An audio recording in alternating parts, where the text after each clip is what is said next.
Muy buenos días, amados hermanos. Por favor, abran sus Biblias en el libro de Eclesiastés. En esta mañana, capítulo 11, versículos 3 y 4.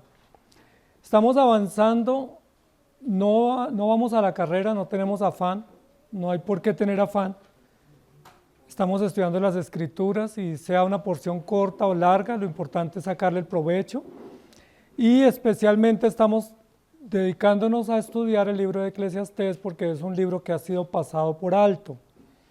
Es uno de los libros del Antiguo Testamento que hemos leído muy rápido y que no le hemos prestado toda la atención. Y cuando uno lee rápido y no presta la atención, pues se pierde de muchas vitaminas, de muchos nutrientes que la palabra nos da. Y a veces uno dice, yo no sé cómo enfrentar esta situación. Bueno, en la Biblia está el principio, está la forma, está el ejemplo de cómo enfrentarla, pero nosotros pasamos a veces a vuelo de pájaro leyendo la Escritura y entonces no podemos identificar el principio o las verdades que nos da la Escritura para enfrentar o afrontar esas situaciones que se nos presentan. Recuerden que Eclesiastés estamos hablando de la teoría de la vida, es decir, cómo es la vida, cómo entender la vida y cómo poner en práctica los principios de la vida para que nos vaya bien. Y Eclesiastés nos va a preparar no solo para entender esta vida, sino para entender que hay vida después de la muerte y que debemos estar preparados para ese momento cuando nos llegue el boleto y tengamos que ir a responderle al Señor. ¿Sí? Que en cualquier momento nos va a llegar la citación, nos va a llegar el transporte y nos dice, venimos por ti. ¿Qué vamos a hacer, cierto? En ese momento preciso, cuando tengamos que enfrentarnos al Señor, no a la muerte, porque pues la muerte todos la vamos a tener que enfrentar de una manera u otra, pero enfrentarnos al Señor sí va a ser más difícil, porque es ir a rendir cuentas, cara a cara, frente a frente, y decirle, bueno, esto lo hice por esto y por aquello, y pues ahí ya tendremos que recibir un veredicto, una sentencia. Entonces Eclesiastés nos da unos principios supremamente prácticos, y yo les decía en una oportunidad, cuando hay enseñanzas tan prácticas o tan sencillas, uno piensa que pues como que no valen mucho, como que las desprecia, porque son demasiado simples. El ser humano a veces quiere como conceptos más elaborados. De hecho, por eso han acusado al Evangelio de decir que el Evangelio es simple. Imagínense la historia de Génesis 1 y 2, que eso tan simple, que es como para un niño, que la historia de Génesis 3 es como para un niño, que la historia de Génesis 8 y 9 es como una historia infantil, que las historias del nacimiento virginal, de la muerte de Cristo que son infantiles, y desprecian el Evangelio muchos filósofos porque dicen es muy simple, son como cuenticos para niños. Pero miren que la verdadera sabiduría está en la sencillez. Lo dijo Jesús y lo dicen la gente más entendida de las cosas. Entre más básico sea el principio, más sabiduría hay. Entre más elaborado sea, dudemos, porque probablemente hay engaño. Probablemente hay mucha vuelta y vuelta y vuelta, y como un culebrero se da vueltas y no se termina diciendo nada. Entonces el rey Salomón nos va a aportar otro principio en esta mañana para la vida. Y el principio que nos va a aportar está en conexión directa con el que aprendimos la semana pasada, que es el principio del dar, o del sembrar, o de la generosidad. Da y reparte a muchos porque no sabes cuándo viene tu calamidad. Y cuando venga tu calamidad, si tú has sido generoso, has sido servicial, has ayudado a otros y has sembrado en otros, lo más probable es que muchas otras personas, si no los mismos a los que ayudaste, otros te van a ayudar y vas a ver el beneficio de esa siembra, es decir, el principio de la siembra y la cosecha. Hoy vamos a ver otro principio en los versículos 3 y 4. Dice, si las nubes fueren llenas de agua, sobre la tierra la derramarán. Y si el árbol cayere al sur, al norte, o en el lugar en que el árbol cayere, allí quedará. El que al viento observa no sembrará, y el que mira las nubes no segará. A simple vista es muy fácil de entender ese texto. ¿Sí? Este texto nos habla de otro principio que lo llaman los analistas o los naturalistas un principio natural, o hace parte de la ley natural, que es el principio de la causa y el efecto. ¿Cierto? Es un principio filosófico, pero también un principio de vida, de una ley que rige la naturaleza. Todo en la naturaleza tiene una causa y tiene un efecto. ¿cierto? Si hace sol, nos da sed, eso ya lo sabemos. Pero si hace frío, nos da frío, ¿cierto? Si no hemos comido, nos da hambre, y si no hemos dormido, tenemos sueño. Causa y efecto, eso no se requiere mucho estudio para uno saber que si uno no ha descansado, pues está a punto de dormir acá. Que si uno no desayunó, pues aquí le va a dar fatiga sentado escuchando. Que si uno no descansó lo suficiente, pues uno está agotado, pero eso es un principio natural. Eso es una de las leyes de la naturaleza. ¿Quién estableció esa ley en la naturaleza? Dios. Recuerden que no es una ley al azar, como dicen los existencialistas, que todas las leyes surgen al azar. Imagínense, hubo una explosión y en esa explosión todo quedó organizado y después de esa explosión todo tiene leyes naturales que rigen la creación. Bastante fe se requiere para creer eso, ¿cierto? Porque eso sí es una historia bien chistosa, ¿sí? Que hubo una explosión y que en esa explosión todo quedó ordenado como lo tenemos y con unas leyes que rigen esos elementos de la naturaleza. Lo que la Biblia nos dice es Dios es creador, pero Dios en el acto mismo de la creación imprimió a todas las cosas creadas unas leyes. Y esas leyes que Dios le puso a todas las cosas creadas funcionan bien y esas leyes van a permanecer hasta que la creación exista. Una de esas leyes es la ley de la causa y el efecto. Recuerden que la semana anterior hablamos de otra ley que era la ley del movimiento, que es una ley natural, que todas las cosas creadas se mueven. Dios les dio movimiento natural. Y hoy vamos a hablar de una ley que es la ley de la causa y el efecto. Dice, si las nubes fueren llenas de agua, sobre la tierra la derramarán. Dice uno, pues obvio, porque el agua de las nubes cae a la tierra. Eso es tan sencillo, tan básico, tan elemental. Pero lo que la Biblia nos va a decir es, ¿qué hay detrás de ese principio? Porque el principio es simple y lo entendemos.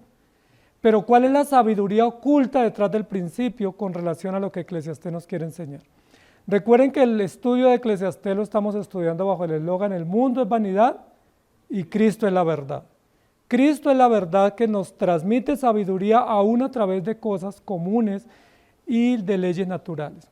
Entonces, en primer lugar, lo que quiero que recordemos en esta mañana es nosotros los seres humanos presumimos de tener el control, ¿cierto? Incluso a veces uno dice, es que yo soy el que mando. ¿Sí lo han dicho alguna vez? Es que yo soy el que decido. Es que yo soy el que tomo mis decisiones y yo hago lo que quiera. Y lo que yo decido hacer, lo voy a hacer y nadie me estorba. ¿Han escuchado personas así? Diciendo yo voy a hacer lo que se me venga en gana y nadie me va a poder estorbar porque eso lo decido yo. ¿Cómo se llama ese principio de reacción? Pues según la Biblia, soberbia, altivez, arrogancia, prepotencia, porque uno se cree tan grande y tan fuerte que uno dice, mire, yo voy a hacer lo que yo quiero y nadie me impide. Y yo soy el que mando en mi vida, y en mi vida mando yo. La pregunta es, ¿será cierto que vamos a poder hacer lo que deseemos? ¿Será cierto que vamos a poder lograr todos nuestros antojos sin ningún impedimento de nada o de nadie? Ahí está el principio inicial que el rey Salomón nos quiere decir. Y lo primero que él nos quiere decir es que nosotros no tenemos control sobre muchas de las cosas de la vida. Hay cosas en las cuales probablemente tengamos un mediano control, por ejemplo, sobre algunas decisiones o sobre el manejo del tiempo. Yo puedo decidir si me acuesto esta tarde o me voy a hacer alguna actividad. Si mañana me levanto o no, yo pudiera medianamente tomar esa decisión o tener ese propósito. Pero hay otros aspectos en la vida que están fuera de mi control, que absolutamente yo no los controlo, ¿sí? Que absolutamente, por más que yo quiera que no me afecten, me van a afectar, y por más que yo quisiera evitarlos o evadirlos, no voy a poder evadirlos. Y el rey Salomón nos va a dar un ejemplo, y esos ejemplos tienen que ver con la naturaleza. Yo pudiera tener algún control sobre mí, sobre qué como, dónde voy, o qué hago, qué estudio. Medianamente pudiera decidir eso, pero yo no puedo decidir si haya invierno o no, o si haya verano o no, o si haya tormenta o no, eso está fuera de mi control. Yo puedo tener el plan de decir, ahora que termine la reunión me voy al parque a jugar, pero si hay una granizada bien fuerte, ¿qué pasó? No puedo ir. Yo tenía el plan, pero no pude ir. Yo puedo decir, yo voy a viajar a algún lugar, pero puede ser que me enferme, y si me enfermo, por más que yo tuviera el plan y hasta el dinero o el boleto comprado, no puedo viajar porque no puedo controlar una situación que se me presentó en el camino y de la cual yo no tengo control, como una situación climática, como una situación civil, pública, política o de seguridad, o una situación personal como una enfermedad. Y eso nos comienza a ayudar para agachar la cabeza, porque si yo no puedo tener control sobre lo que me va a pasar mañana, ¿bajo qué criterio digo que yo tomo las decisiones y tomo control de mi vida? Sería absurdo. Y el rey Salomón nos va a ayudar a pensar en eso.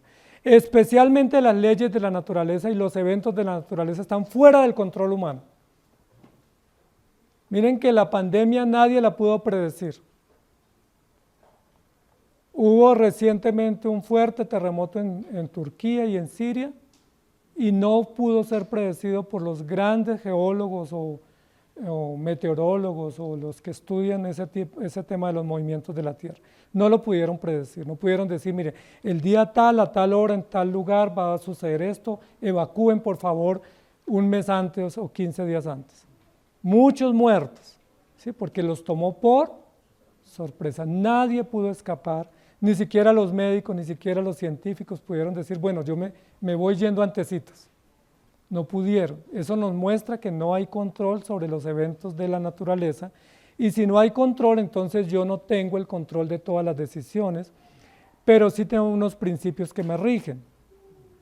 Es importante que notemos eso. Entonces, lo que quiero que pensemos en esta mañana, amados hermanos, primero que no tenemos el control de todas las decisiones y situaciones que queremos hacer. Y segundo, que a todos nosotros, tarde o temprano, a veces más temprano que tarde, nos llegan circunstancias que no queremos, que no hemos pedido, pero que nos llegan. Y a eso es lo que la Biblia llama el día malo. ¿Recuerdan? Que la Biblia dice que a veces nos llega el día malo. O sea, no es que los días sean malos, los días son buenos, pero nos llegan circunstancias para las cuales no estamos preparados. ¿Sí? Y eso nos toca absolutamente a todos, cristianos e incrédulos, jóvenes o adultos, ricos o pobres, nos tocan esas circunstancias. Por ejemplo, ¿quién de nosotros se prepara para una muerte prematura de un ser querido? Nadie. Uno no dice, mire, me nació el hijo y yo creo que se me va a morir en los primeros 5 años. Uno ya está haciendo planes para cuando él vaya a la universidad, uno ya está pensando que él crece y lo puede disfrutar. Nadie está preparado para que un hijo que uno quiere, que lo está cuidando, de repente tenga una enfermedad grave y se muera. Uno no está preparado y ese podría ser el día malo para uno, una circunstancia que lo toma por sorpresa y que no estamos preparados. ¿Quién está preparado para una enfermedad crónica o permanente o degenerativa? ¿Alguien está preparado? ¿Alguien dice, yo creo y me estoy preparando para esa enfermedad? Nadie, ¿cierto? Todos estamos haciendo planes para vivir bien y vivir hasta ancianos, para movernos y hacer todas las actividades, pero no estamos preparados para eso que en la lectura que hace el rey Salomón de Eclesiastés lo llama la incertidumbre. Es decir, nos llega la incertidumbre en lo que no sabemos cómo hacer o cómo reaccionar. Entonces, como no estamos preparados, nosotros pensamos que la vida va fluyendo bien y estamos satisfechos, pero nadie está diciendo yo quiero prever esto o quiero pensar que me puede pasar una situación inesperada y que tengo que enfrentarme a eso. Entonces, el tema de esta mañana es no deje de florecer. Es decir, no importa la situación que a usted le venga de enfermedad, de crisis económica, una situación adversa, una situación difícil o peligrosa, si Dios lo puso en esta tierra para cumplir una misión, no deje de cumplir la misión. Porque cuando nos vienen estas situaciones inesperadas, especialmente enfermedades o pérdidas, nosotros tenemos la tendencia a llenarnos de frustración, o llenarnos de reclamo, o de depresión, o de angustia, y nos sumimos mucho más en el sentimiento adverso que en lugar de enfrentar esas situaciones con la actitud correcta, que es confianza y gratitud al Señor y seguir adelante. Lo primero que dice el rey Salomón en este texto es, si las nubes fueren llenas de agua, sobre la tierra la derramará. Entonces, lo primero que nos está diciendo es, el ser humano tiene la tendencia a hacer planes, pero observa las nubes y cuando ve que hay una situación climática o en el espacio que no le favorece, comienza a especular de lo que va a pasar. ¿Recuerden que Jesús lo dijo de los fariseos? Dijo, hipócritas los fariseos, dice, porque miran las nubes y ¿qué dicen? Hoy va a llover. Y si va a llover, entonces ¿qué hago? No lavo la ropa. ¿Y qué tal que llueva durante un mes? ¿Qué pasa con la ropa si no la lavamos? O hoy va a llover, no salgo. Y si sigue lloviendo durante una temporada larga, entonces no salimos. El Señor Jesús censuró a los fariseos porque dijo, ustedes son expertos en el análisis de las situaciones del clima. Observan las nubes, observan el firmamento, ven una nube oscura y enseguida sacan conclusiones. La pregunta que nos plantea el rey Salomón es, si usted mira las nubes y ve que la situación climática no le favorece, ¿qué debe hacer? ¿Cruzarse de brazos? ¿Estarse en la casa encerrado hasta que la situación climática le favorezca? ¿Usted se debe dejar guiar por las nubes? ¿O usted se debe dejar guiar por principios? Y aquí ya nos marca una diferencia importante que debemos considerar, porque la mayoría de nosotros nos dejamos guiar por lo incierto. Es decir, yo veo la nube oscura en el firmamento y digo, va a llover terrible, yo mejor no voy, cancelo el compromiso. A veces no llueve, ¿sí se han dado cuenta? Yo simplemente especulé sobre algo que pensé que iba a suceder, me preocupé por algo que iba a suceder y resulta que esa preocupación que yo tuve que me desgastó o me hizo cambiar de decisión, no se dio. Y eso nos ayuda a entender, amados hermanos, que muchas veces nos preocupamos por cosas que nunca van a suceder. ¿Sí se han dado cuenta? Dicen los que saben, que según algunas estadísticas, que el 91.4% de las preocupaciones que nosotros tenemos nunca acontecen. Es decir, nos preocupamos por cosas que nunca van a suceder.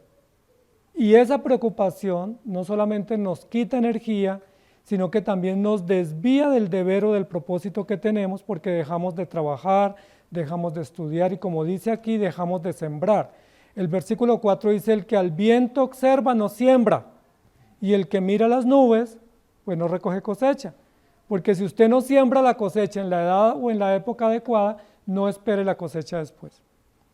Entonces, supongamos que en enero es el mes de la siembra, ¿sí? Que en enero se siembran los cultivos, el maíz, el arroz o la papa. ¿Sí? Si el campesino se puso a ver las nubes y vio que estaba oscuro y como lluvioso y dice, bueno, pues yo no siembro en enero, voy a esperar febrero, y en febrero sigue la nube oscura y dice, yo no siembro en febrero, mejor espero y siembro en marzo, ¿será que en junio tiene cosecha de papa? ¿O de arroz o de maíz? ¿Por qué no va a tener cosecha? Porque se puso a mirar las nubes, especuló respecto a las nubes, se dejó guiar por las nubes, observó las nubes, le dio miedo, se llenó de angustia, se llenó de temor, se llenó de excusas, de especulaciones, de argumentos y no sembró. Y si no siembra, no cosecha. ¿Cuál es aquí entonces el principio moral? No importa lo que las nubes digan, ¿usted qué debe hacer? Sembrar. No importa si hay invierno, usted debe salir a trabajar. No importa si hay condiciones climáticas adversas, usted tiene que sobreponerse a esas condiciones climáticas o ambientales o civiles peligrosas, porque si no usted no siembra y si no siembra no cosecha. Ustedes saben que estamos en una época de inseguridad en la ciudad. ¿Qué tal que usted diga, uy, la ciudad está insegura, yo no voy a trabajar hoy? Voy a esperar que la ciudad esté más segura. Y resulta que esa seguridad no se mejora en 2 o 3 años. O en 5 años, ¿qué pasaría con nuestro trabajo? No vamos a tener resultados porque nos excusamos o nos justificamos mirando las nubes y pensando que mirando las nubes nos iba a ir bien y que era la mejor excusa para no actuar. Entonces miren que acá está la sabiduría del rey Salomón. Las nubes pueden decir muchas cosas, pero nosotros no nos guiamos por las nubes, sino por unos deberes y unas obligaciones que Dios nos ha dado, y esa es la obligación de trabajar, de ser productivos, de ser diligentes, de ser comprometidos y de seguir adelante, no importa si hay invierno o verano. Pero aquí está también el rey Salomón diciendo que muchas personas, amparándose en una posible lluvia o un posible invierno, no hacen nada y luego después sí quieren recoger una cosecha. ¿Cómo les parece? ¿Conocen personas así? Hay personas que dicen, yo quiero estudiar, pero yo creo que el otro año. ¿Sí? Este año hago el ahorro. Y al otro año que dicen, no logré ahorrar, entonces mejor este año sí lo hago y el otro año sí. Y pasan 5 o 10 años y ¿qué hicieron? Nunca estudiaron, nunca lograron. Y esas son las grandes frustraciones que el ser humano acumula a lo largo de la vida. Miren que tenemos frustraciones muy grandes y resentimientos muy grandes a veces con la vida, incluso con Dios o con el Estado, pero es que el Estado o Dios no tiene la culpa de que usted se haya quedado viendo las nubes. Si usted tenía un plan, ejecútelo. Si usted tenía un proyecto y había que esforzarse, esfuércese. No importa si hay lluvia, no importa si las nubes están oscuras, no importa si las condiciones climáticas son favorables o no, siembre la semilla. ¿Recuerdan lo que vimos del texto pasado? Aún en el río se puede echar la semilla, que el río echa la semilla, la lleva a la orilla, y esa semilla que cae a la orilla por lo menos va a dar cosecha, y de esa cosecha van a comer algunos. ¿Sí? No pudiéramos decir, no riego la semilla porque no hay condición.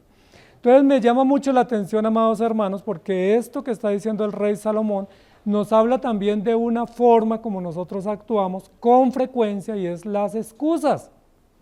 Casi todos tenemos excusas, y tenemos excusas excelentes para no hacer las cosas, ¿cierto? Son excusas excelentes, incluso creíbles, porque usamos el ambiente, decimos está lloviendo, me voy a enfermar, prefiero no salir, pero esas excusas nos quitan el privilegio de hacer lo que Dios nos ha ordenado. Hay muchos hombres en la Biblia que tuvieron excusas, y viene a mi mente Moisés. ¿Recuerdan Moisés cuando Dios lo llamó? Dice la Biblia que Moisés y todo el pueblo estaba siendo oprimido por Egipto, por el faraón, y el pueblo estaba sufriendo, y todo el pueblo clamó a Dios. Es decir, Moisés creía que Dios los podía liberar. Moisés tenía fe que Dios los podía liberar. Moisés y todo el pueblo clamaron a Dios, y el clamor del pueblo subió a la presencia de Dios, y Dios, ¿qué dijo? Los voy a liberar porque están sufriendo, clamaron a mí, creen que yo los puedo libertar y los voy a libertar. Pero para cumplir ese propósito le dijo a Moisés, tú eres el indicado. ¿Y recuerdan qué dijo Moisés? ¿Yo?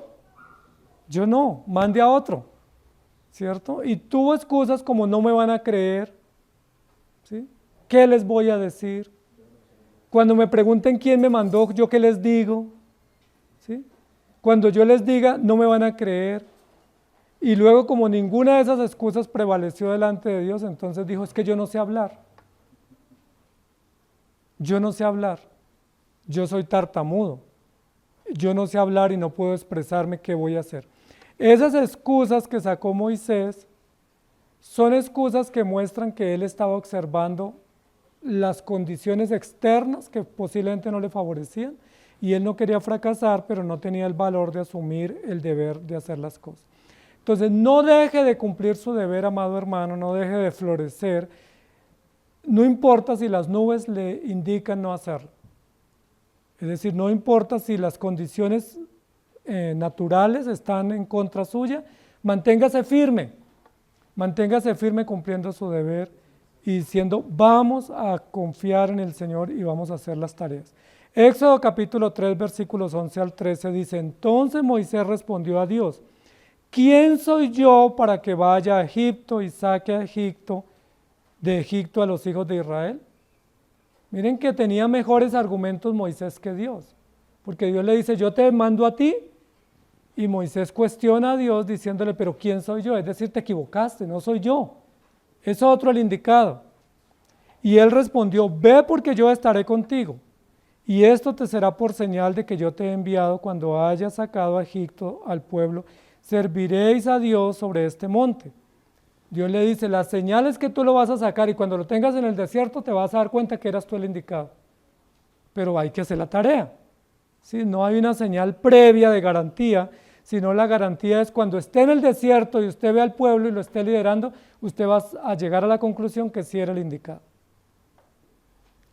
Pero luego Moisés le dijo a Dios, he aquí yo llego a los hijos de Israel y les digo, el Dios de vuestros padres me ha enviado. Si ellos me preguntaren cuál es su nombre, ¿qué les responderé? Ahora yo les pregunto, ¿los hebreos que estaban en la esclavitud no sabían quién era el Dios hebreo? Luego, ¿no eran ellos los que habían clamado a Dios que los liberara? Luego, ¿no eran ellos hijos de Abraham, de Isaac y de Jacob que conservaban las tradiciones antiguas? Ellos sabían quién era el Dios hebreo. Y Moisés saca una excusa inválida y le dice, bueno, cuando yo vaya y les diga, Dios me mandó, ellos van a decir, ¿y cuál Dios? Bueno, en Egipto había más de 1000 dioses, ¿no? Miles de dioses. Entonces dice, cuando yo llegue, ¿cuál me van a decir? Pero es que iba a ir al pueblo hebreo y los hebreos sabían exactamente quién era el Dios de los hebreos. Es decir, que era otra excusa inválida que no tenía razón, no tenía asidero. Por eso en Lucas 9:62 el Señor Jesús dijo a algunos de sus discípulos, ninguno que poniendo su mano en el arado mira hacia atrás es apto para el reino de los cielos. Amados hermanos, este principio que el rey Salomón nos plantea acá, lo que nos dice es no mire atrás, no importa si hay tormenta. No mire atrás, no importa si las condiciones climáticas no le favorecen, por lo menos a su juicio. No mire atrás. ¿Recuerdan cuando el pueblo de Israel Dios lo sacó en este episodio cuando llamó a Moisés? Capítulo más adelante, en el 12 y el 13, Dios los llama, saca al pueblo, van felices saliendo a cruzar el Mar Rojo se abre, ¿recuerdan? Antes llegan al Mar Rojo y se encuentran con el Mar Rojo y dicen, ¿ahora qué vamos a hacer? ¿A qué nos sacó? ¿A matarnos aquí? Pero Dios les había dicho, sigan. Y de hecho Dios le dice a Moisés en esa oportunidad, no temas, dígale al pueblo solamente que marche. ¿Recuerdan? Que marche. Y que comiencen a caminar. Y le dijo a Moisés y a Aarón, ustedes den el ejemplo y comiencen a caminar. Y cuando ellos caminaron y comenzaron a tocar ya las orillas del mar o del agua y sus pies se les mojaron, dice la Biblia que el mar se abrió y ellos pasaron en seco. ¿Qué hubiera pasado si Moisés hubiera dicho, pues yo qué me voy a pasar en ese mar? O sea, yo no me voy a matar. Que se hubieran regresado y se hubieran rendido, no hubieran logrado cumplir el objetivo. Pero Dios les dijo, solamente miren adelante y marchen. Y ese es el mandato que nos está diciendo aquí. Si usted tiene un deber y es el deber de sembrar, que sembrar es el deber de vivir y hacer las cosas que Dios nos ha ordenado, no mire atrás, porque aquel que mira para atrás no es apto para el reino de los cielos. Ahora, ¿por qué uno miraría atrás? ¿Porque le da miedo seguir adelante? ¿Porque saca excusas para no seguir? ¿Porque encuentra temores o razones para devolverse? Y porque uno piensa que no es tan importante continuar adelante. Pero el Señor dice, solamente hay que mirar al frente. ¿Recuerdan qué le pasó a la esposa de Job? ¿Sí recuerdan qué Dios le había dicho al pueblo? A Job, a Lot y su familia, que recuerdan que Dios les dijo, salgan de acá a prisa y no miren atrás. Y de la familia que iba saliendo, dice la Biblia que la mujer de Lot miró atrás y ahí quedó constituida en una estatua de sal. Es decir, esto que nos está diciendo aquí el rey Salomón es, no mire atrás aunque las nubes estén llenas de agua. No mire atrás. Es decir, aunque haya una situación que usted pudiera predecir, o que lo atemorice, o que lo angustie, o que le genere preocupación, no mire atrás. Porque es probable que esas nubes realmente no caigan, inmediatamente usted puede hacer su tarea. O es probable que usted por quedarse mirando las nubes no siembre y luego no va a cosechar.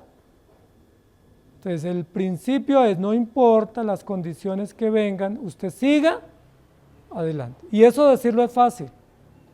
En la teoría es fácil, pero en la práctica es muy difícil, porque en la práctica Dios muchas veces permite en nuestra vida situaciones supremamente difíciles y situaciones para las cuales ninguno de nosotros estábamos preparados y para la cual no nos preparan, ni en la casa, ni en la iglesia, ni en el colegio nos preparan para la adversidad. A nosotros incluso la sociedad nos prepara para triunfar, ¿cierto? Nos dice, piensa en grande, piense como triunfador, piense como un héroe, como un rey, piense como un ganador, y nunca nos dice, mire, prepárese porque en cualquier momento puede haber una adversidad y usted debe estar preparado por lo menos medianamente para enfrentar esa adversidad. Quisiéramos como iglesia ser responsables y pensar que también así como nos preparamos para vivir, tenemos que prepararnos para las situaciones difíciles que en algún momento pueden tocar a nuestra vida, a nuestra puerta, y que nos toman a veces por sorpresa. El texto continúa diciendo, si las nubes estén llenas de aguas, ¿qué va a pasar? ¿Cuál es el paso seguido? El paso siguiente, que va a caer la lluvia, es decir, hay una gran tormenta. Y si hay una gran tormenta, ¿qué puede suceder? La tormenta cae sobre el campo, sobre las casas, los cultivos, y lo más probable es que los árboles los tumbe, porque está hablando de una tormenta fuerte, que efectivamente era real, que venía a caer sobre la tierra, se derramó la lluvia, la tempestad, la tormenta, y el árbol cayó. ¿Dónde va a caer el árbol? ¿Al norte o al sur? No sabemos. ¿Qué sabemos? Que va a caer. Y vamos a saber que donde caiga, ahí queda, porque el árbol no puede decir yo me levanto. Todo esto parece ser sentido común, pero esto aplicado a todo el contexto que está trabajando el rey Salomón, lo que nos dice es, amados hermanos, prepárense porque en cualquier momento llegan tormentas a sus vidas. Prepárense. No queremos que nos llegue tormenta, todos queremos estar en primavera, todos queremos estar en verano, ¿cierto? Y disfrutando el sol radiante en la playa o en el campo o en la casa, tranquilos y felices. Pero en cualquier momento nos llega el día inesperado y a veces ese día inesperado comienza con una gran tormenta. ¿Cómo pudiéramos comparar esa tormenta? Pues una situación climática adversa que daña cultivos, que daña las propiedades, que nos derrumba la casa, que nos deja en la miseria. Lo hemos visto en este país, ¿cierto? Cuando ha habido inundaciones o lluvias torrenciales, mucha gente queda en la calle, pierde su trabajo, pierde su casa, incluso pierden sus familiares. Esa es una tormenta que devastó y les trajo grandes consecuencias y ellos no pudieron prevenir o no pudieron prepararse. Pero esa tormenta también la pudiéramos comparar analógicamente con una gran prueba, ¿sí?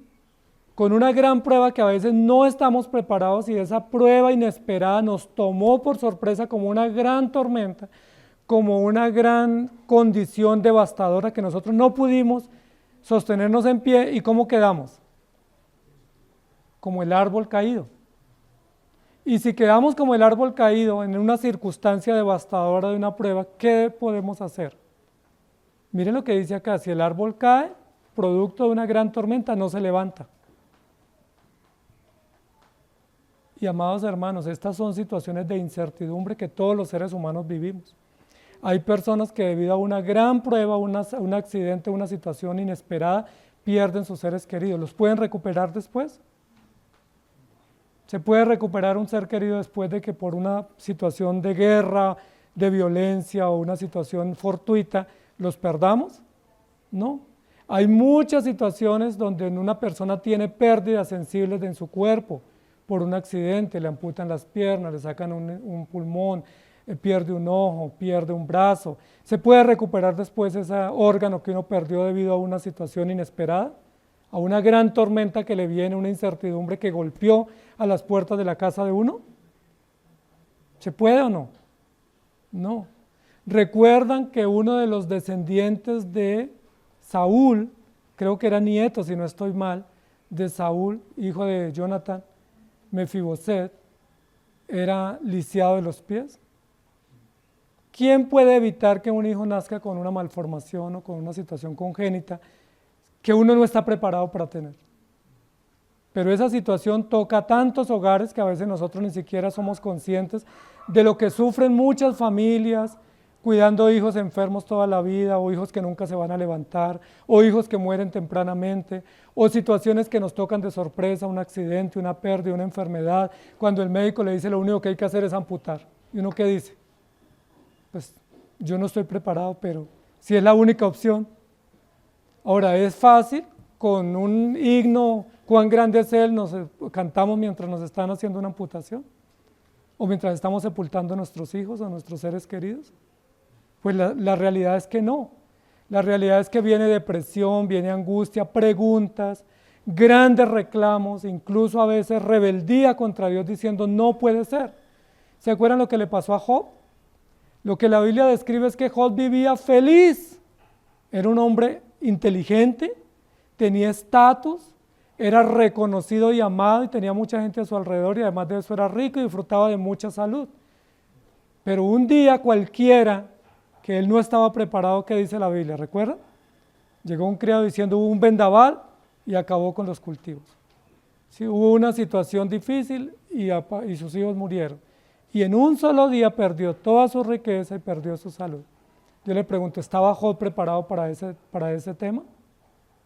¿No es esa una gran tormenta inesperada que viene y nos golpea para la cual no estamos preparados? Ahora, negar esa situación no es correcto, porque hay muchos cristianos que dicen, no, yo estoy en Cristo, nada me va a pasar, me cubro con la sangre de Cristo, no me va a pasar nada. Pero hemos visto que sí le pasa a los hijos de Dios, o accidentes, o diagnósticos adversos, o muertes tempranas de sus seres queridos, o situaciones calamitosas para las cuales no estamos preparados. La Biblia nos habla de muchos hombres de Dios que sufrieron enfermedades terribles, y situaciones muy complejas, y accidentes terribles, inesperados. ¿Se acuerdan Elí que murió en un accidente fortuito? ¿Se acuerda el nieto de Elí que también nació en medio de una situación de un accidente donde la mamá murió? Lo tuvo prematuramente. Situaciones para las cuales no estamos preparados. ¿Se acuerdan que Daniel también sufrió una enfermedad terrible cuando estaba en Babilonia? Timoteo también, Pablo también. ¿Se acuerdan del rey Ezequías que fue visitado por el profeta Isaías y le dijo, Dios te manda a decir que vas a morir, ordena tu casa, no vas a vivir? Situaciones para las cuales no estamos preparados. Y la Biblia habla de lepra, de parálisis, habla de estar lisiado, habla de muchas situaciones complejas que nosotros no estamos preparados, pero que nos toman por sorpresa. Y la pregunta es, ¿qué hacemos cuando esas situaciones que no queremos nos toman por sorpresa? ¿Qué debemos hacer? Primero, no las podemos negar, porque ahí está el hecho, y el hecho habla por sí solo. Segundo, no podemos evadir, porque ahí estamos postrados, sumisos a una realidad que no podemos evadir, no podemos huir. Entonces, ¿cuál es la única actitud que tenemos correcta para asumir esas pérdidas? Enfrentarlas. ¿Y cómo las tenemos que enfrentar? ¿Qué nos dice la Biblia? Es muy difícil enfrentar una prueba, ¿sí?, de una situación difícil cuando se mueren los seres queridos, cuando hay accidentes, cuando hay pérdidas, cuando hay enfermedades o diagnósticos adversos. Es muy difícil, pero la única actitud es enfrentarlos con fe, con esperanza, con confianza. Y es allí donde se pone en práctica el Evangelio. Sin temor tenemos que levantarnos. La idea que está diciendo aquí el texto es, las tormentas van a venir. Cuando vengan las tormentas a nuestra vida, las tormentas causan estragos. Toda tormenta causa estrago, pero eso es causa y efecto, eso es común.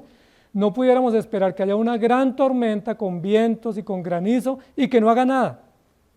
Lo natural es que cause estragos, que tumbe árboles, que rompa alumbrado, que destroce techos de casas y que muchas veces arrastre personas, si la corriente es muy fuerte. Lo que tenemos que hacer es prepararnos porque hay consecuencias en esas situaciones que tenemos. Sea por responsabilidad nuestra o no, hay consecuencias. Y aquí nos habla de un árbol que cae. ¿Qué debe hacer ese árbol que cayó? ¿Qué debiera hacer si todavía está con vida el árbol caído en el piso y no se puede levantar? ¿Qué esperaríamos de un árbol que no se arrancó totalmente, sino que se cayó, se la dio? ¿Que se muera o que siga dando fruto? ¿Que siga dando flores y que siga dando sombra, aunque sea de medio lado? ¿Sí han visto árboles ladeados? En los campos o en los parques uno ve que hay árboles que por el viento o por algunas razones que no conocemos se tuercen o se ladean o se caen, pero siguen verdes y algunos siguen dando cosechas y algunos siguen floreciendo. Esa es la idea que nos está dando aquí el rey Salomón. Si te viene a ti la incertidumbre que tú no quieres y para la cual no estás preparado, si te toma por sorpresa un diagnóstico, una situación bien adversa, bien difícil, si esa tormenta te tumba, si en el caso de que esa tormenta te tire al piso, te derrumbe, no te pueda levantar, ¿qué tienes que hacer? Caído. Seguir dando fruto. ¿Recuerdan qué dijo Job cuando estaba en esa situación tan difícil? aunque Él me matare, ¿recuerdan? En Él esperaré. Es decir, ¿cómo estaba Job en esa situación? Estaba en el piso, estaba, como decimos, noqueado, estaba totalmente derrumbado porque la situación lo tomó por sorpresa. Y nosotros a veces juzgamos y decimos, no, pero Job dice que diciendo que mejor morirse. Y la mujer de Job también dice que cristiana, ¿no? Y diciendo que maldice a Dios y muérete. Yo le pregunto, ¿qué pasaría si la calamidad toca sus puertas? ¿Cantaría el himno 300? El día de la prueba, el día del funeral, estaría cantando cuán grande es Él. Lo más probable es que no, porque las emociones nuestras nos juegan en contra y porque ninguno de nosotros estamos preparados para esos momentos difíciles. Lo más probable es que lloremos, reclamemos, nos desesperemos, nos angustiemos, incluso hasta maldigamos. Job maldijo el día en que nació, ¿recuerdan? Y la Biblia dice que Dios no le tomó en cuenta a Job eso, no porque estuviera bien, estaba mal que maldijera el día en que nació. Pero cuando Job maldijo el día que nació, lo hizo en una situación emocional confusa, donde sus emociones y sus reacciones y las circunstancias eran totalmente confusas. Y se vale llorar, y se vale preguntar, y se vale reclamar, incluso se vale maldecir en esas situaciones de fondo donde uno dice, ¿y ahora qué hago? ¿Recuerdan que Jeremías también maldijo? Jeremías maldijo hasta el ginecólogo. Sí, pobre ginecólogo lo maldijo. Al partero, al obstetra, todo el que se apareció, Job los maldijo, porque dijo, maldito, por usted estoy acá vivo. Usted me hubieran matado cuando yo nací, no sufriría tanto. Pero amados hermanos, a veces somos ligeros para juzgar. A veces vemos a un hermano triste y decimos, pero ¿y dónde está el gozo del Señor? No, pero es que usted no conoce la circunstancia que él vive. Sí, lo vi es que diciendo que ¿dónde está el Señor? No, pues es que cuando uno está en esas situaciones uno dice, ¿dónde está Dios? ¿No lo dijo David muchas veces? David dijo, ¿dónde está Dios? Incluso David no se atrevía a decirlo de frente y decía, los demás me preguntan que ¿dónde está usted? Pero era la pregunta que él tenía. ¿Dónde está Dios cuando vienen las adversidades?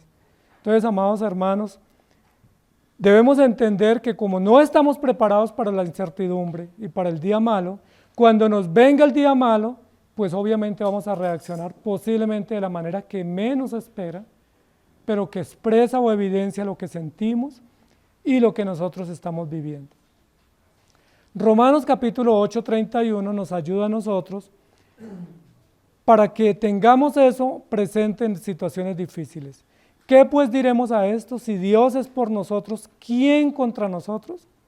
Ese es un aliento, un alivio en medio de la adversidad, en medio de las circunstancias difíciles. Si Dios es con nosotros, ¿quién contra nosotros? Amados hermanos, debemos ser conscientes y debemos prepararnos porque o nos llega a nosotros el día malo o le llega a otro hermano el día malo. Ninguno de nosotros quiere estar en una clínica, ninguno de nosotros quiere morir joven o prematuro, ninguno quiere enfrentar un accidente terrible, ninguno quiere tener un diagnóstico adverso, pero es el día a día, es el pan de cada día, de muchos. Y a veces Dios permite esas situaciones no solamente para mostrar su gloria, su poder, sino también para enseñarnos a confiar en Él, para enseñarnos a depender, para enseñarnos a ser compasivos con personas que viven realidades que nosotros desconocemos. A veces es la manera para Dios sensibilizarnos a una realidad que la viven muchos, pero nosotros la ignoramos. Y cuando tenemos que enfrentar esa situación, ahí decimos, ¿por qué a mí? ¿O cómo a mí? ¿Recuerdan que el apóstol Pablo estuvo en la cárcel varias veces? Y en algunos periodos no fue simplemente 24 horas. No, fue meses y años. En alguna oportunidad estuvo 2 años en una cárcel. Yo le pregunto, ¿qué hizo Pablo para merecer una cárcel? ¿Recuerdan por qué lo pusieron preso? Por predicar. Y por decirle a los gobernantes y a los militares lo equivocados que estaban, por ellos perseguir a los cristianos. Y lo pusieron preso. Y lo tuvieron en situaciones muy humillantes en cárceles. Y así Juan, el apóstol también, y muchos otros sufrieron situaciones que ellos no estaban preparados para enfrentar. Amados hermanos, miren lo que dice en 2 Corintios 3, 5 y 6. No que seamos competentes por nosotros mismos, es decir, no tenemos la capacidad de enfrentar la tormenta por nuestras propias fuerzas y salir adelante.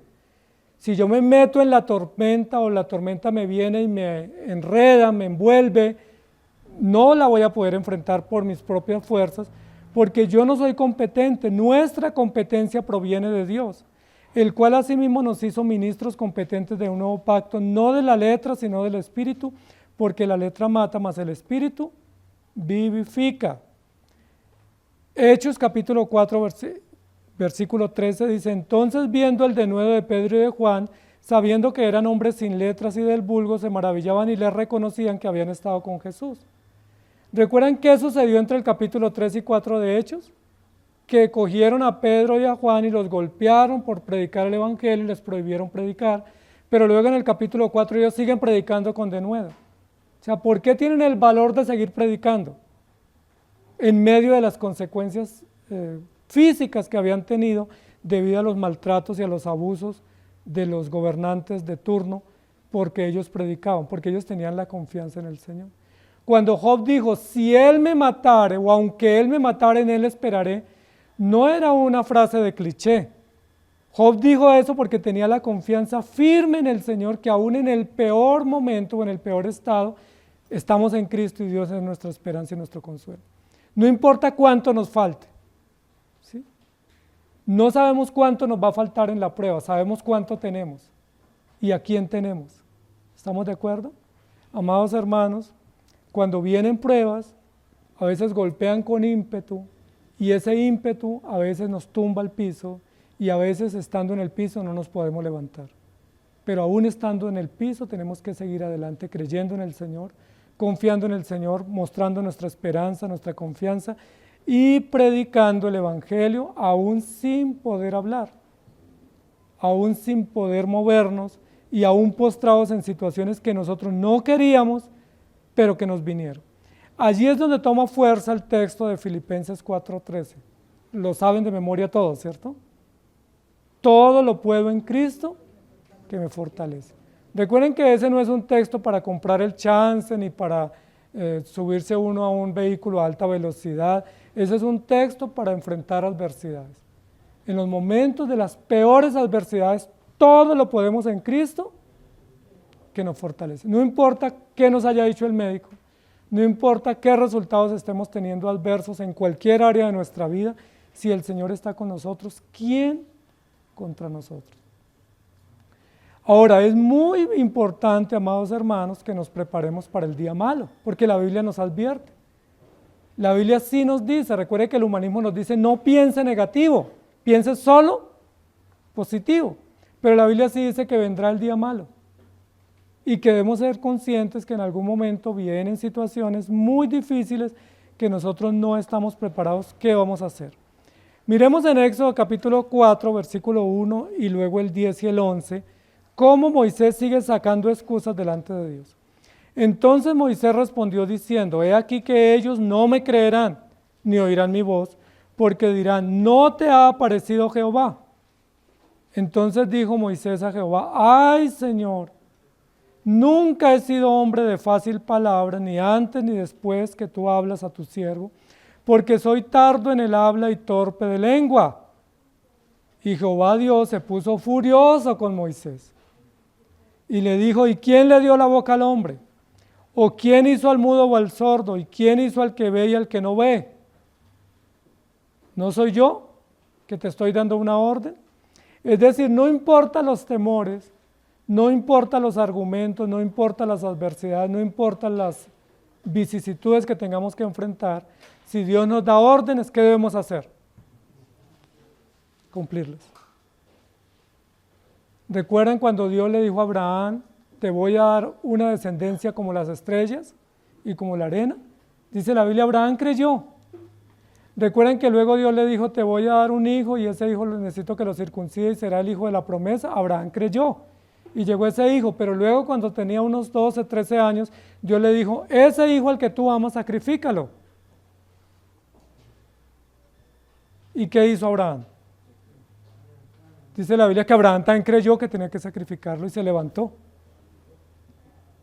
¿Sí? Abraham pudo haber sacado 1000 excusas. Abraham se pudo haber enfrentado con Dios y decirle, pero usted es mentiroso, usted me engañó, usted me embolató, usted me ilusionó. sea, yo no puedo creer en ti, tú no eres confiable para mí. Pero la Biblia dice que Abraham simplemente dijo, Señor, yo lo haré. Y se levantó para ir a obedecer, y en ese camino de la obediencia Dios le dio las indicaciones de lo que debía hacer. Y dice la Biblia que Abraham superó la prueba de la confianza y la obediencia en medio de la adversidad. Amados hermanos, todos nosotros, si no hemos pasado, vamos a tener que pasar momentos de gran incertidumbre. ¿Qué vamos a hacer cuando venga la incertidumbre? ¿Nos vamos a quedar mirando las nubes? Diciendo yo no vuelvo a predicar, yo no vuelvo a la iglesia, yo no vuelvo a creer en Cristo, porque mire lo que me vino. O vamos a levantarnos, o aún en el piso, continuar dando fruto, floreciendo, sirviendo al Señor, honrando al Señor y diciendo, bueno, tú das y tú quitas, sea el nombre de Jehová bendito. Eso hizo Job. Difícil expresión pública, pero él lo hizo confiando en el Señor y dando a entender que él creía en Cristo, no importa lo que él le diera. Dice la Biblia que el Señor es el que nos sostiene. Y hay un texto donde dice 7 veces, o aún si 7 veces cae el justo, 7 veces el Señor lo levanta. ¿Cómo están ustedes, amados hermanos? ¿Están caídos o están levantados? Si están caídos, sigan dando fruto. Y si están de pie, denle gracias a Dios. Pero prepárense porque en cualquier momento viene la incertidumbre. Y cuando viene la incertidumbre nos podemos llenar de frustración, de reclamos, de motivos.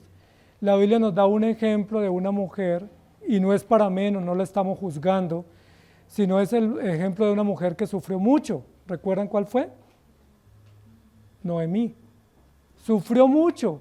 Dice la Biblia que vivían bien en Belén. Belén era la casa del pan. Belén era uno de los lugares más agradables para vivir en Judea. Era una ciudad pequeña, pertenecía a la realeza, era una ciudad productiva y generosa con buenas cosechas y un pueblo tranquilo cerca de Jerusalén. Así como los que dicen me voy a vivir cerca de la gran ciudad y vivo tranquilo en un pueblo. Era un lugar muy tranquilo y muy agradable para vivir, era de hecho un lugar apetecido para vivir. Ahí vivía Elimelech y Noemí. Pero dice la Biblia, un día cualquiera en la casa del pan, es decir, la casa de la abundancia, hubo hambre. Y como hubo hambre, ellos migraron a Moab para buscar alimento. ¿Recuerdan? Situación natural, hay hambre, en cualquier momento hay escasez. A veces no hay salario, la cosecha no viene, se encarecen los productos y uno dice, ¿ahora qué hacemos? Tomemos decisiones. La decisión que ellos tomaron es nos vamos para Moab. Se fueron para Moab porque había alimento y recuerden que llegaron a Moab y ¿qué sucedió? Murió Elimelech. La Biblia no dice que estaba enfermo, no dice qué le pasó, simplemente murió Elimelech. Y luego quedó ella con sus 2 hijos y al poco tiempo murieron sus 2 hijos. Es decir, Moab era un cementerio para Noemí, sepultando sus seres queridos y quedó ella desamparada, lejos de su tierra, sin su esposo, sin sus hijos, sin conocidos, en un país extraño y sin ninguna propiedad. ¿Eso no es una gran calamidad? Posiblemente ninguno de nosotros hemos vivido situaciones así, pero Noemí es un gran ejemplo de una mujer que dice, Jehová me ha hecho amargar la vida, me ha amargado la vida, yo ya no sé qué hacer. El Todopoderoso se vino contra mí y me está atacando o golpeando de manera que yo no entiendo y no me gusta y me duele. Tanto así que Noemí decidió cambiarse el nombre. Dios, no me sigan diciendo Noemí porque Noemí es dulzura o mujer atractiva o mujer agradable. Yo no soy esa mujer. Muy honesta ella.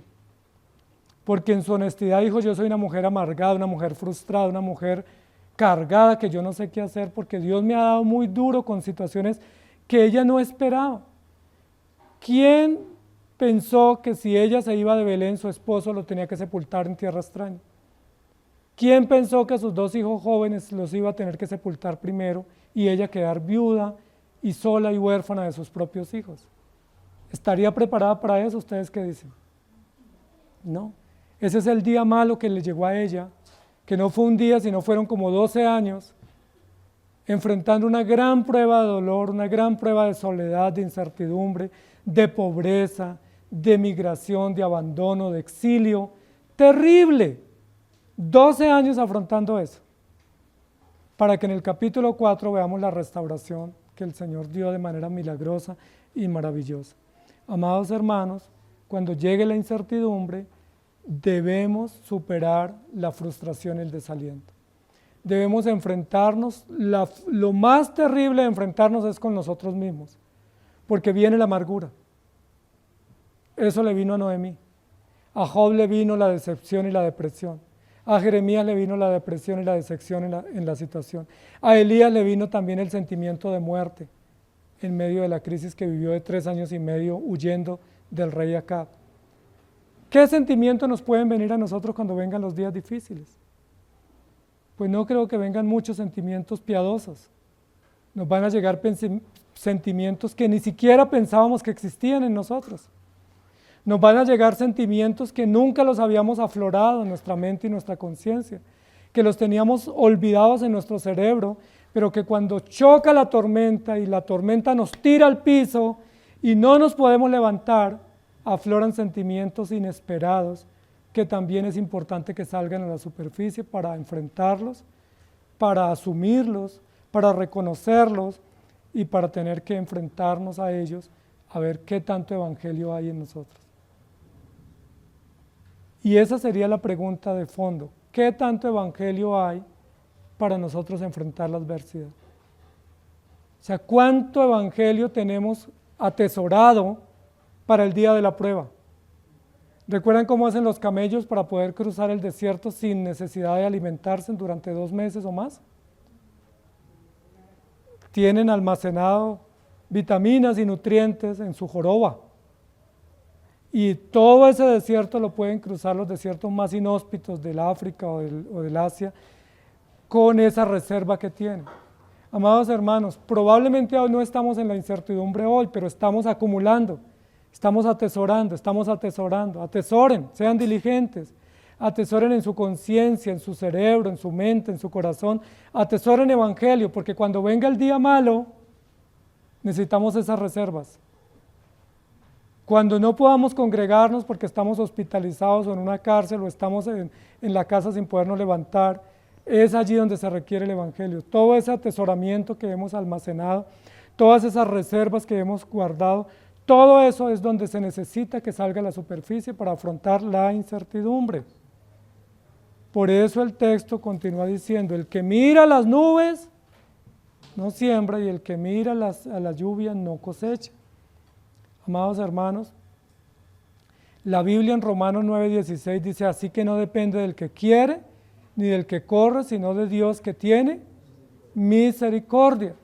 Yo les pregunto, para reflexión, ¿qué pasaría si a Job nunca le hubiera pasado un día malo?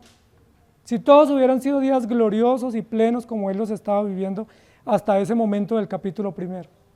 ¿De qué nos hubiéramos perdido nosotros? De ver esa riqueza tan extraordinaria de ese libro, ese documento, ese relato que surge como resultado de ese gran sufrimiento que tuvo Job. Y Job mismo y sus amigos se hubieran perdido de ver la gracia de Dios y la bondad para restaurar y para acompañar y consolar en medio de la incertidumbre. ¿Qué hubiera pasado si en Belén no hubiera habido hambre y Elimelech y Noemí no hubieran tenido que emigrar a Moab? ¿De qué nos hubiéramos perdido? ¿Sí me hago entender?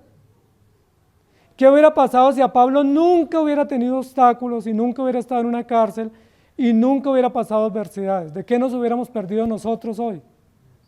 Que estamos edificándonos con el sufrimiento de otros y con las historias adversas y difíciles que otros enfrentaron.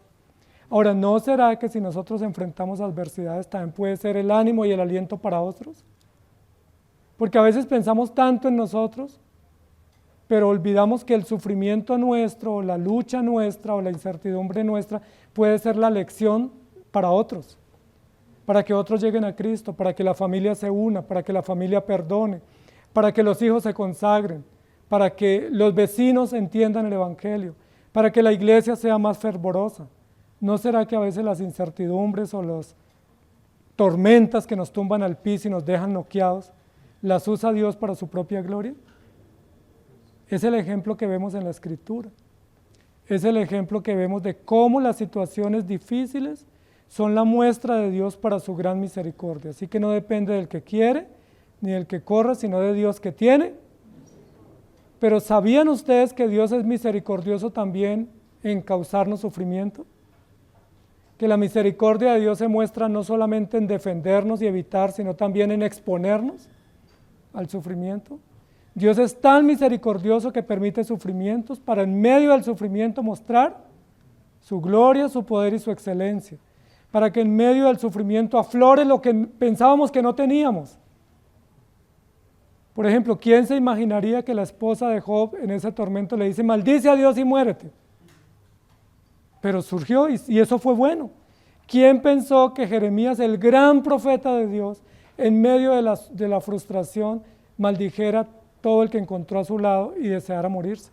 Pero era importante que eso saliera, porque cuando salen esos sentimientos, los reconocemos y tenemos que enfrentarnos a ellos, y tenemos también que pedir a Dios gracia y misericordia.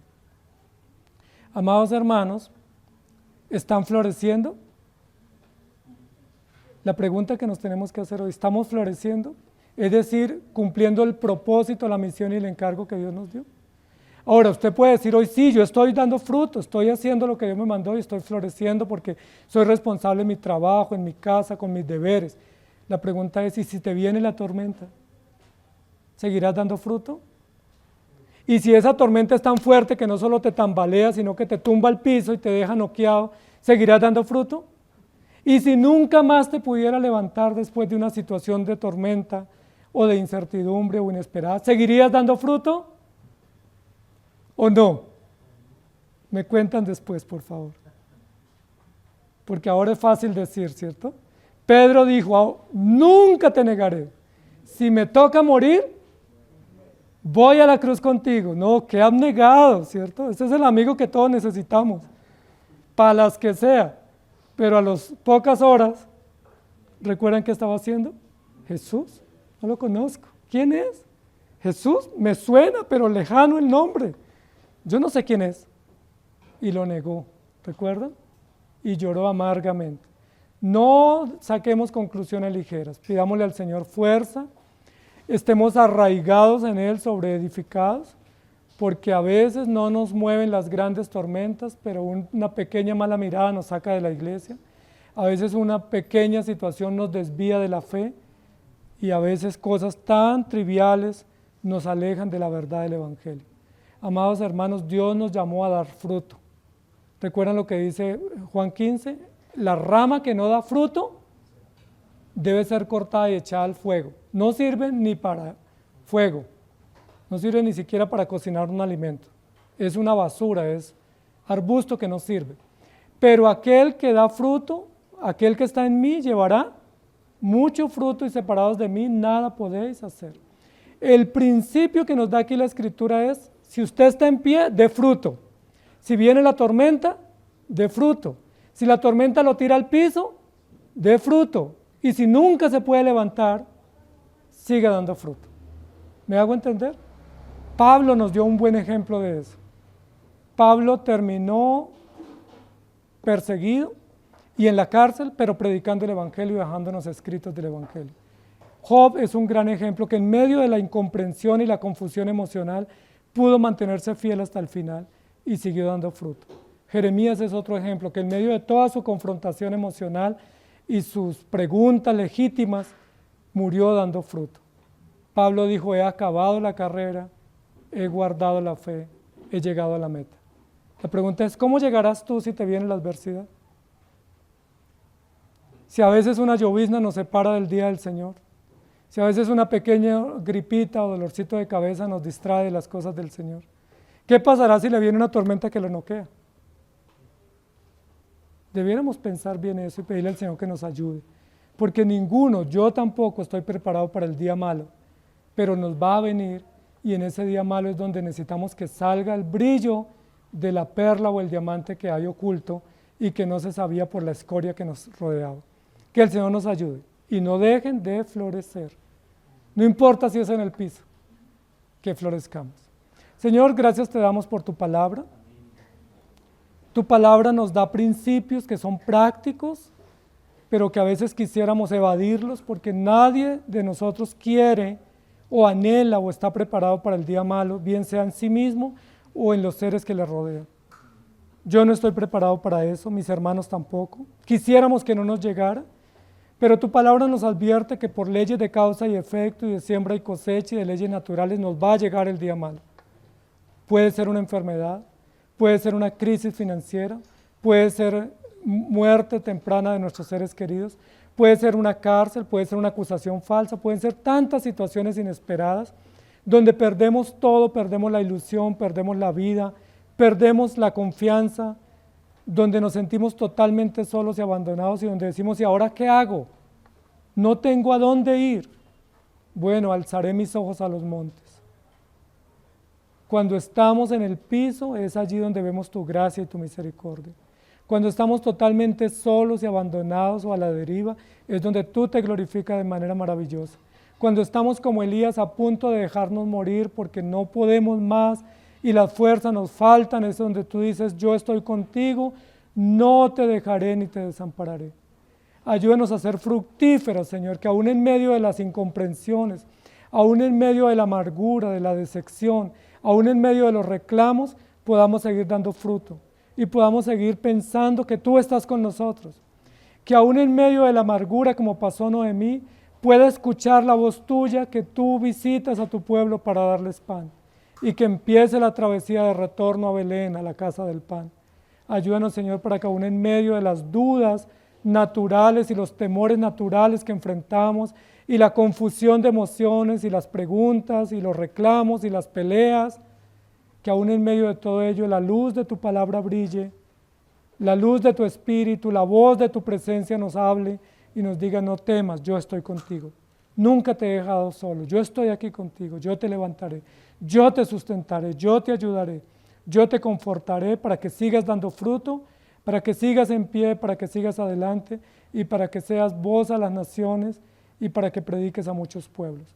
Porque si Dios está con nosotros, ¿quién contra nosotros? Todo lo puedo en Cristo que me fortalece. Gracias, Señor, porque separados de ti nada podemos hacer. Ayúdanos a ser como la hormiga, diligentes y previsibles y previsores, Señor, para que guardemos en el verano lo que vamos a necesitar en el invierno. Ayúdanos, Señor, a tener almacenaje, a tener reservas, que toda esa enseñanza, doctrinas, ejemplos, testimonios, historias que hemos almacenado por años en nuestro corazón, que tú nos das semana tras semana, día tras día, domingo tras domingo, nos sean una gran reserva que nos sea útil en el momento de la adversidad.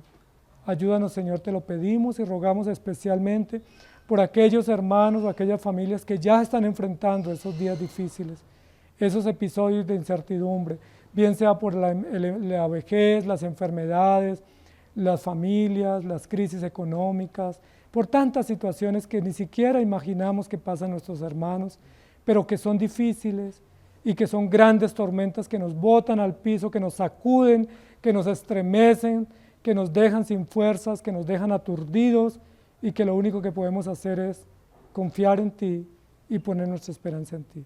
Ayúdanos, Señor, ayúdanos a ser sabios y prudentes y ayúdanos a prepararnos para ese día, para que tengamos fuerzas y valor de enfrentarlo. Con tu ayuda y para tu gloria, en el nombre de Jesús. Amén. Amados hermanos, que el Señor los bendiga.